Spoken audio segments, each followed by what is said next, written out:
Yes, people, welcome back to another episode of That Gunners Talk. And we're here after, to be honest, probably one of the best weeks in my lifetime of watching football with the Arsenal. I don't know if KP will say the same, but for me, one of the best moments and two of the best games I've ever witnessed as an Arsenal fan. Arsenal win 5-1 on aggregate, knocking out the European champions Real Madrid, going to the Bernabeu and picking up a massive, massive result. We're going to talk about Bukayo Saka. We're going to talk about that midfield. We're going to talk about the performances throughout that quarterfinal tie, the chances everyone didn't give us to going into that leg, and ultimately how buzzing we are and looking forward into if we could really win the Champions League this season. Something we talked about from the beginning of the season, but we're now here and it's a potential reality.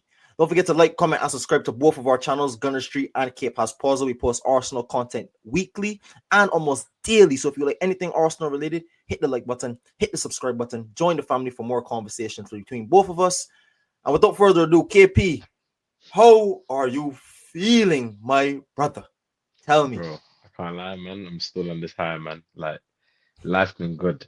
Life's been That's good. been great. Like, I can't stop smiling. Like, anytime, like, I open my phone, like, look at anything Arsenal, I think about Wednesday, I think about last week, and like, considering, I said it in my match review, like, considering how the season's gone, considering, like, think about the conversations we've had both on cam and off cam, like, about many situations, the injuries, the transfer window, the referees, just even the play in general, and just like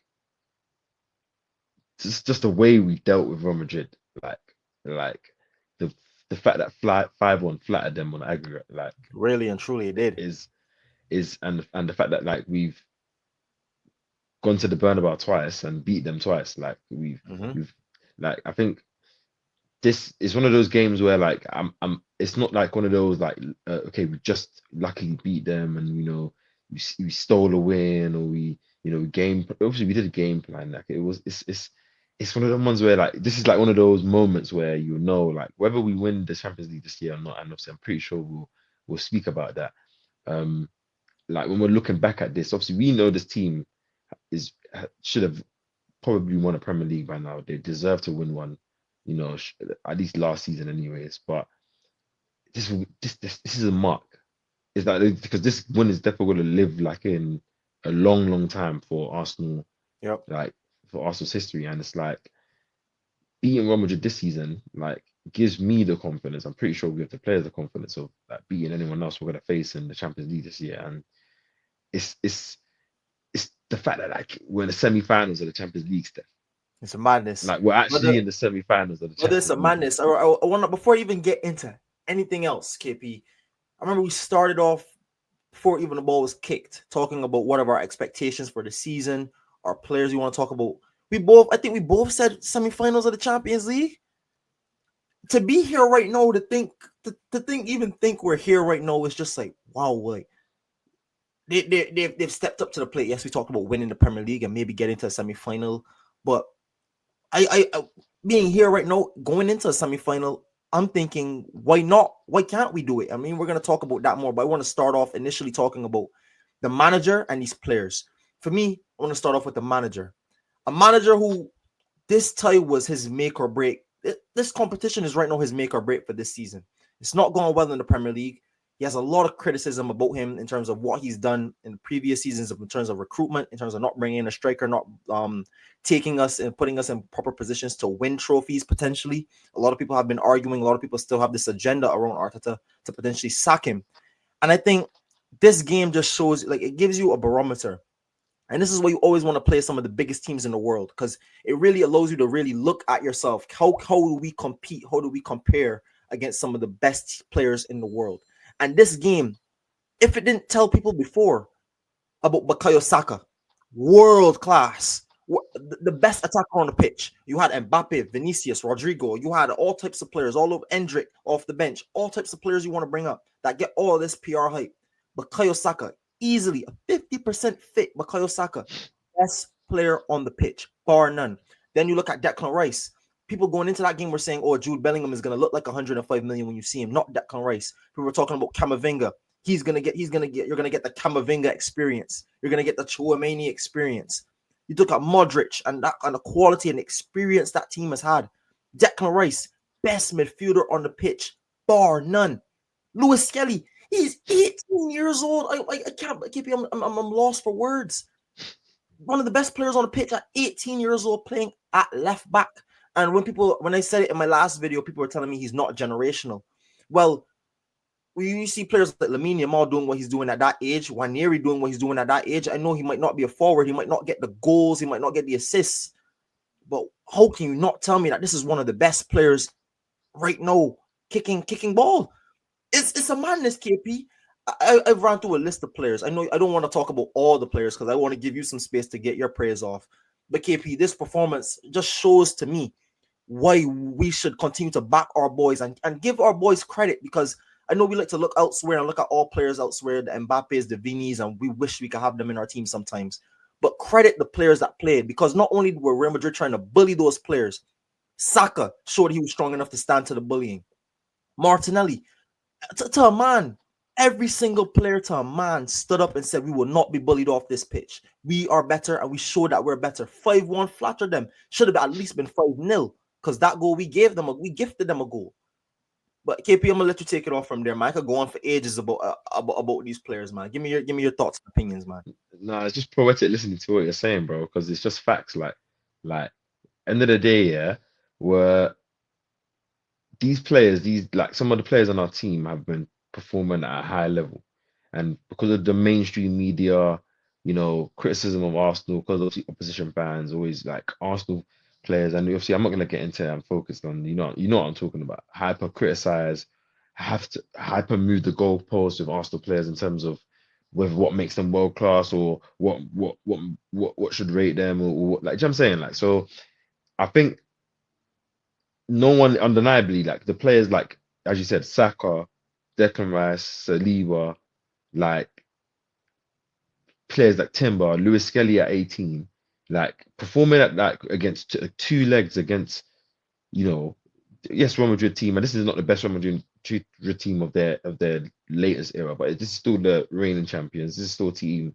still fighting for the Liga, still a team that were favourites to win Champions League, and these players in amongst their matchups, as you said in the game, like outschooled, outclassed both on, off the ball, both in mentality, both in quality on the ball, and just in terms of like it looked like men against boys. And to boys, Real Madrid, like to me, I have to respect a lot of these players. Like the way Saliba and Kivio defended in this game is amazing. Like Kivio, we talked about, like I'll give Kivio a shout before I get to Saliba. We talked about Gabriel missing the weeks before, I'm pretty sure me and you both said we want to put Ben White to centre back position. Despite, obviously, don't get me wrong, he played a good game against Everton, the week before. Yes, he has his shortcomings, like all players do. But I think he also had a coming of age moment. I think I did mention it. I spoke about like how when we won against Real Madrid before, like we had a lot of injuries as well, and sometimes this is what happens in a moment where there's two games. All it is two games. We kind of simplify it. It kind of is, but it's kind of underwhelming. Giving it underwhelming what I'm trying to say, but at the same time, two games. As a footballer, you have to do is lock in. Your team's going to galvanize, and you can write yourself into the history or into the recent history of the team. And I think Kivio done that for himself. Saliba was quality on the day, man. Quality, like, man. Bar the mistake, obviously, that led to the goal. And I'm not, as I said in my review, I'm not even going to focus on that because I don't care. Like, look at the tackle he made on Mbappe. The tackle on Vini. Mbappe, a lot of the recoveries that he was doing, the aerial duels, Martinelli in this game. Like, this is a player that we, like, I think, like, obviously, I've backed countlessly. Mm-hmm. And he hasn't been good in terms of his output, the way we know he should be and the way we expect him to be. Yeah. But one thing that he never cheats is the game, man. The guy puts in the hard yards for the team.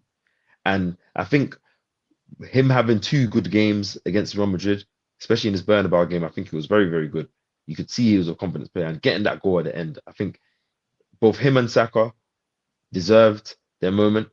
And to see Martinelli busting the gut like that in the 93rd minute, again, ahead of a player that just came on from the bench. Obviously, yeah, maybe he might be faster than him. Like, is everything about our team, everything about what Mikel Arteta has built, and obviously our transition to him was shown in this game and showed in this tie. And Arteta actually schooled Ancelotti, and I think Yep. big credit has to go to Mikel. And I'll swing it over to you, but Mikel Arteta, I think obviously, despite him not winning one of the majors yet, you know he's gonna win one of the majors. Yeah. But It's you know inevitable. he believes Arsenal, and I think the way that we won this game was one of the and the way that we bossed them in all facts of the pitch, it was a epitome of what he's built, how he's built the team, and how he's built these players, the mentality we had. We like considering the theatrics that Real Madrid tried to pull before the game in terms of all the Hmm. media stuff and the hype and all that nonsense Even during the game during the too. game, the crowd before the game, the nonsense Hmm. they're doing. Like we never bought into any of that stuff. So Hmm. as I swing it to you, I'm like, I'm just so proud of this team. Like I just continue to I smile because it's like this is what we deserve. We deserve. This is And KP is a full circle moment because I'm gonna bring it to this, and I'm glad we touched on this aspect of it. I was talking to Kishon today, a Man United fan, and he said, and Yudi was also mentioning, it doesn't seem like these players play for the badge or care about Man United. But they were talking about, oh, I like to look at Arsenal's model, how these players are thinking. I said it wasn't like that at Arsenal all the time. This is me. This is what Mikel Arteta built, and this is why you need to back a manager when he was able to get certain guys out of the team. And I'm not saying these guys, but these guys were clearly bad eggs for what he wanted to create. You have guys like Gabriel Magalhaes. You have guys like Declan Rice who came into this project and lifted the belief of the squad, lifted the mentality of the squad, lifted how people view themselves. And credit to a player who we just signed, Mikel Merino, who's came in, gone from injury to playing a midfield left 8 to playing a 6, now to playing 9. And he has taken on that mentality of growing into this team. A player like Lakob Kivior, I want to touch on, who doesn't play a week in, week out, who knows he's not first choice, who knows he could kick up a fuss and leave the club, he could make noise, he could do whatever he wants. He's going to feel entitled to that.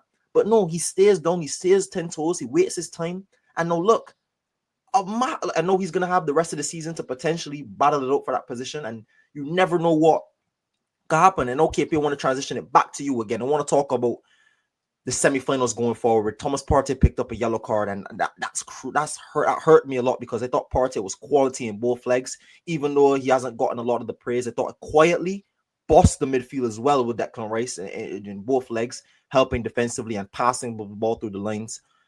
Jorginho picked up an injury and against the Brentford game, I think it was. Well, you have a Myles Lewis-Skelly who's been brilliant at left back. Calafiori, look, who posted on Instagram saying soon back. He recently posted saying he's going to be back soon. You're hearing all this news and updates. You have Mikel Merino, who's been playing good at the 9, who can also play in the midfield position. You have Trossard, and to be fair to him, in the Everton game scored a goal. Didn't look bad against Brentford as well. What would you go about doing for this PSG game? Because PSG is a team, yes, we beat already in the Champions League, but they have also evolved since we last played them. Added Kvaratskhelia to the team, who we both know is absolutely quality. What would you do going into that PSG game? What changes would you make to that midfield, seeing we're going to have to find a replacement without Thomas Partey?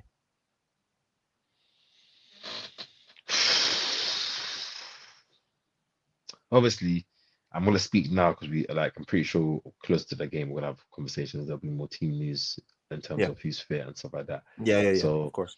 I think I have two options. The first option will be going a bit more safety in the sense of um keeping Myles Lewis-Skelly at left back because that's what's been working. That's what he's been playing.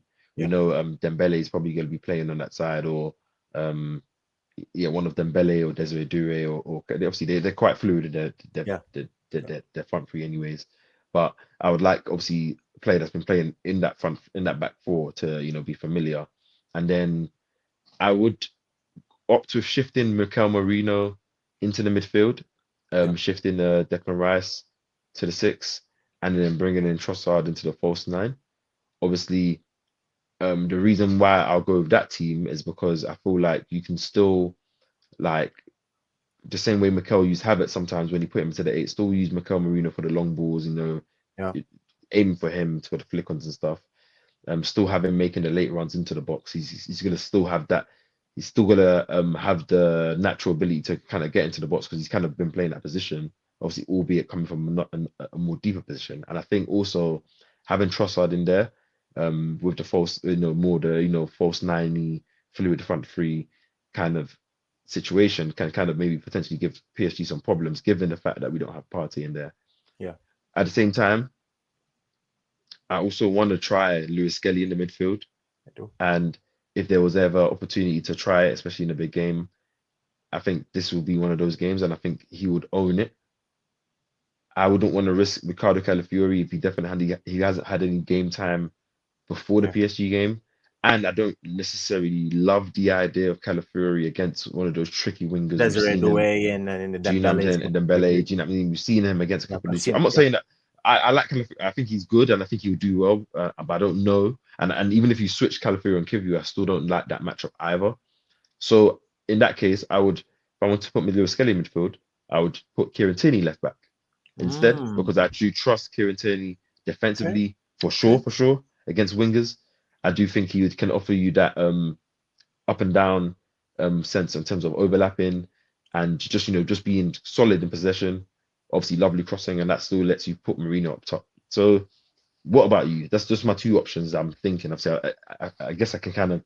You weren't thinking about Tierney options, so what was Now you I thinking? wasn't really thinking about Tierney. You got me good with that. That was an interesting show, and also too, you make a good point about game time. Even if Calafiori is back, we've seen Tierney. Even though at the beginning of the season he wasn't getting minutes, he started to get minutes the longer the season has gone on. So we've seen him play. If he just played a full, did he play the full 90 against Everton? I think it was, or Brentford. I don't remember.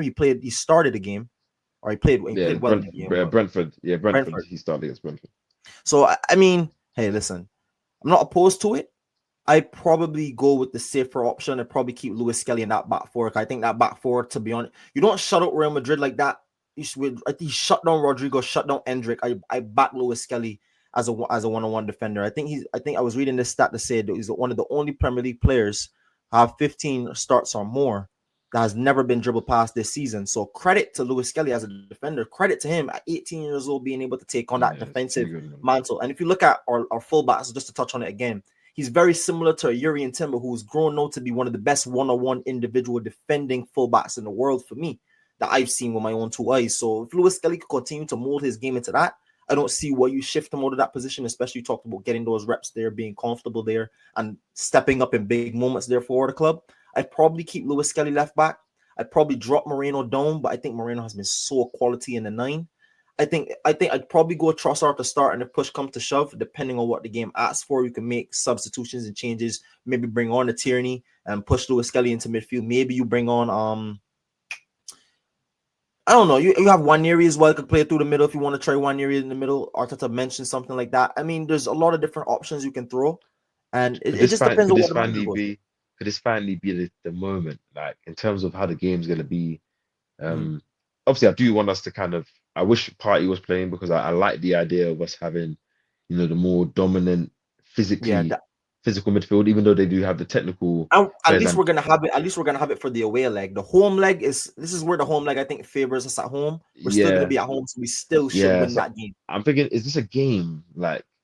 And if we're just talking about what we want, because we know Mikel is a whole different situation. Like, is this the game that Mikel just shifts Odegaard into that 8 and just puts Nwaneri at the 10, lets him have his real coming out moment? Because obviously, since Saka's kind of come back, Nwaneri's kind of gone back not into the shadows, because he's played a couple of games from the start. Yeah. But not saying I think he's struggled. I just don't feel like he's been able to. Because he's playing with a more rotated side, he's not playing with the first team, so he's not having that same fluidity.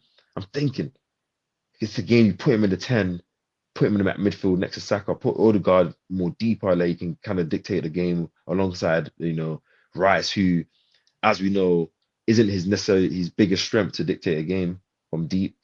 Yeah. Like obviously, I would dream of that, like, and then you can keep Merino up front. It's a good show. It's a good show. I mean. And I do like that show. I think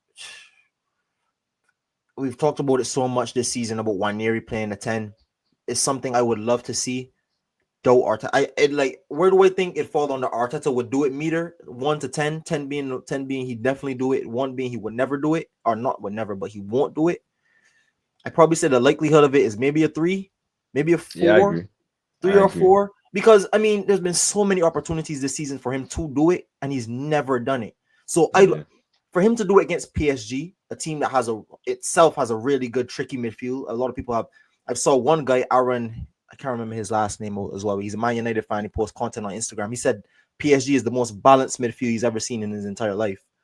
I mean, I think that's a bit of stretch for some praise, No, but I do think they have a quality midfield. they're very, very balanced. Though. I I can't lie. think they're very balanced. I wouldn't say the most balanced midfield I've ever seen in my entire life, but I do think they're quality though. But I don't know Do- about. I don't know what Arteta would think. I don't think bringing Waneri in that game potential. It surprised me if he do it. I wouldn't mind it, but I think he's probably gonna play it safe and maybe put Trossard up front yeah, and and give Merino, Trossard the run and give Yeah, Moreno the run. But yeah. ultimately, we touched on that PSG first leg and how we set up for that. But KP, I want to ask the ultimate question: 3 games left until you're lifting it. It's really you said let's make it simple. You talked about the Real Madrid game simply. It's only just 2 games. It's just 2 games of football. It's 3 games of football left if you want to win this. 3 wins are really a draw. If you win the first leg against PSG and you maybe draw it in the second leg, that's and win the final. That's maybe we could never win the game 190 minutes for the rest of the season and go on to lift it. You could do that as well. What do you think? Do you think Arsenal could do it? Just straight up. Do you think Arsenal Yes, can lift yes, this yes, this yes, Champions League? yes, yes, yes, yes. I've shown chess, and I'm not just showing chess because, like, I'm a Madrid Arsenal fan. Like our season's on the line. I genuinely think, like, out of all the other teams, Inter, Barca, PSG now, I think we can beat all of them. And I think where the game slows down in the Champions League, where I trust our defense so much, like so much. I trust our defensive shape. I trust our ability to make it tough for teams to create good chances outside of the mistakes that we might make, which is always going to happen in football. So you can't account for those, but hoping that those don't happen, which doesn't tend to happen. I don't think teams like I struggle to see where teams are going to make more clear-cut chances in the game than we will make for ourselves. Whether Yeah, we take our chances, whole different it's a story. different thing. Yeah, I But agree. I've I've seen the meanest teams struggle to like, result to just crossing the ball, and when you cross the ball, you're crossing into our, like that's what we Into want the you to best do. the best You know what I'm goalkeeper saying? Goalkeeper's on cross hands claiming or ever. defenders who are definitely Ever. gonna get their head on the ball. Like so, like we've yes, this PSG team is a different team than we faced in the group stages early in the season, in the sense of okay, they have one different player, but they're playing different. They understand the manager system. They've won the league in their league. They I think they're on a very good like unbeaten run or something like that. Yeah. I So think they're still like, undefeated in the league. do you know what I'm saying? So they're a good team, but at the same time they're a young team. At the same Yeah. time they're gonna play with the ball and they're gonna leave spaces. They're gonna back themselves to want to play, and I think we can win. And as you're saying, 290 minutes both home and away. You don't have to win both games, but I can trust that we can give ourselves the best chance to win both games. And getting to the final, yes, is never written, but I'm confident enough to know it's not like it's different in the sense of it's this our team is not it's not a fluke season where Yeah. we're the seventh or fourth and we're just kind of playing well in the Champions League. Like we're actually one of the teams that were expected to win Premier League, one of the best teams in Europe, and we're still not even in our prime as to where this team can be. So I'm very confident in our team like doing well in games. Like and how like the reason why I say this, I'll flip it back to you and you can answer. How many games do you watch Arsenal and you're actually not confident that we're either going to win or not lose? That's what I'm saying. I agree. I very much agree with that. It's been a very, very long time since I went into a game and think, well, we genuinely can lose here. Even when we've had injuries this season, I've genuinely said I don't even think I ever predicted a draw for us this season. And I mean that could be just bias, that could be a bit of naivety in terms of some games, but genuinely, I don't even the games we drew this season is either poor refereeing decisions, mistakes on our part, or we just don't take our chances. And I think we've lost 3 games this season. Best defense in the Prem. We're not a bad team. We just haven't scored a lot of goals like we normally do, and I think that's cost us this season. But but when the game opens up in Europe, I think you've seen the beauty of this Arsenal squad. When people think when people dare to leave Bukayo Saka 1-on-1, you see what happens. That's food and drink all day. You leave Martinelli 1-on-1 to get the rhythm, food and drink all day. You try to put crosses in the box on Arsenal? No chance. You trying to bully Arsenal? No chance. You trying to play through our midfield when we have Partey, Rice, Odegaard? No chance. That like I'm KP and I'm genuinely saying this. I've said this. I said this even before we played the second leg. When Barcelona lost that game 3-1, when Inter had that tie with Bayern, I genuinely said we're the most complete team going into the semifinals. We should be the most confident team. I don't think any team around Europe would want to play us, seeing what we just did to the defending champions of Real Madrid, who are known for giving these teams the hoodoo. We just convincingly slapped them. Barcelona today, they were down 3-1 until they came back and won that game 4-3. Inter Milan, yes, they're battling for a league title, and yes, PSG have won their league title, and these are good teams. I'm not taking credit away from these guys. But again, we beat PSG once this season. So I'm going with that belief. And Inter, if it wasn't for a penalty, I think there were moments in that game we should have beaten them as well. So listen, I'm confident seeing who's left in the tournament that we can beat them and go through, especially Inter and Barcelona in a one-off game. I think we can find a way past them. For me, I'll flip it back to you before we close out and maybe look at Ipswich if you want to just give predictions on that. But I'll put it on the predictability scale. Same thing we did with the previous one. 10 is most likely to happen or will happen, and 1 it won't. I give it a high 8 that Arsenal are. I'm that confident that Arsenal will win this Champions League. I give it an 8 because I genuinely think our defense and midfield are so strong technically on the. People like to say about PSG. They're good on the ball. So are we. And I think we have the physicality to match PSG and even better them. Defense, best defense in the world. Like you touched on, it's up to just if we can put our chances away. And as long as we have that number 7 up front, KP, man, I believe in this. I believe in that yellow fella, and I believe in this squad. So as long as we have 7 up front, hey man, anything can happen with this team, man. Anything can happen. Yeah. But I just want to touch on just Ipswich. If you have something to say, I'll just say that it's just like, and people don't understand that our struggles in the Premier League is different. Like teams are going for points. Yep. Almost every team in the Premier League adopts a low block when they play Arsenal. Like Mm-hmm. most teams in the Champions League are going to back themselves to try and win the game and go at Arsenal. They're not gonna. I don't think any of the wingers in world football work as hard and as dedicated for their team as our team does, as our wingers do. And so, like, you're gonna see a lot of times Martinelli, Saka get 1v1s and a lot of space in the midfield, for Odegaard or Rice to turn out. And like, we don't see these spaces for these players so much in the Premier League as we do in the Champions League, and it's why we're seeing ourselves do so well in the Champions League. And I back us, as you said. Like I'm confident. Like I'm not fearful of anyone. And teams can't play through us; they have to play around us. And if you play around us means you have to either create some magic moments of movement, or you can't really dribble through Arsenal's midfield. Like you have to. Yeah, you're not dribbling, and you're not dribbling, and you're not really getting past Syrian Timber. You're not passing those. Yeah, you're not your Lewis-Skelly. You're not going to be out. The striker's not going to be outdoing.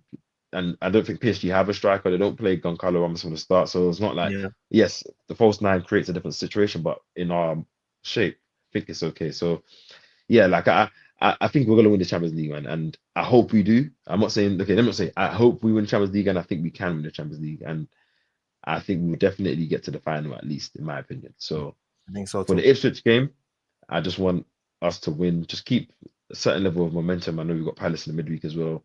We've got 3 games before we face PSG. I think it might be Ipswich, Palace. Then we have a break. Oh no, I think it's FA. The weekend I think is FA Cup. FA Cup semi-final with Palace. That's why I got brought forward. So and then we have two the games. weekend off going into that Tuesday game. So yeah. Okay, so you're saying we got a couple weeks to couple of good gaps to let players recover and stuff. 29th of April. Just get some 2 good wins. I think Ipswich but I think if they lose this game, they definitely get relegated. I think it's something like that. So just do what you got to do. Rotate. It's probably going to be a rotated side. Probably will be a rotated side because at the end of the day, Premier League, you just need to kind of. I heard people on AFTV talking about maybe potentially making some subs, maybe rotating certain guys. Some guys were for it, some guys weren't for it. In terms of like giving Saka more minutes. So you play Saka in this game. Do you give Martinelli a rest? Do you give Declan Rice a rest, who's been putting in those good performances?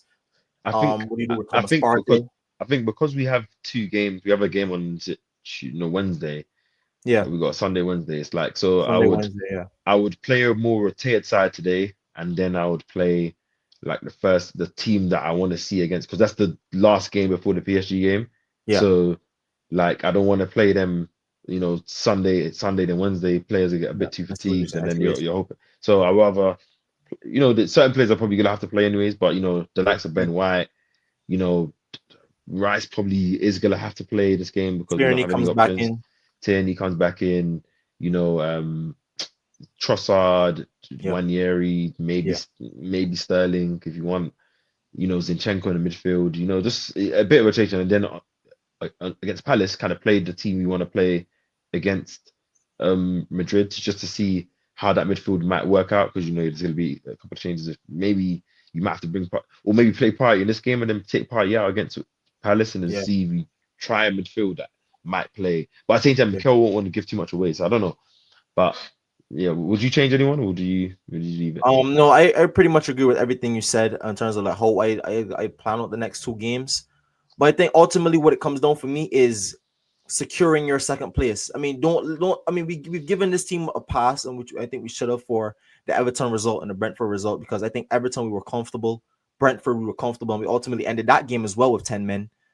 Due to Jorginho going off injured, we had to close out the last couple of minutes with 10 men. So I think, listen, we've given this team a lot of pass. We've given this team a lot of credit, especially for the performances they put in the big games. For me, it's just seeing it out, keeping that momentum, and secure your second place finish, because you've been the second place. You've been the second best team in this league for the whole entire season. Don't let Newcastle or Man City even get close enough to make it even a topic to say that they were closer than they really should have, because everyone knows it was really Arsenal and Liverpool until Arsenal just decided they're going to put their eggs in the basket on the Champions League. But KP, thank you for your time, my energy today. Thank you for your time, my energy people as well. Don't forget to like, comment, and subscribe to Gunner Street and Cape Has Pause for daily and weekly Arsenal content. Everything Arsenal on both of our channels. If you like the that Gunners Talk podcast, we're also coming to you weekly on the weekends. So don't forget to subscribe so you never miss an upload. And also leave your thoughts in the comment section down below what midfield changes you'd make for the Ipswich game and going forward into that PSG game. But thank you, people, for your love and support, and I'll catch you in the next video. Peace. Peace.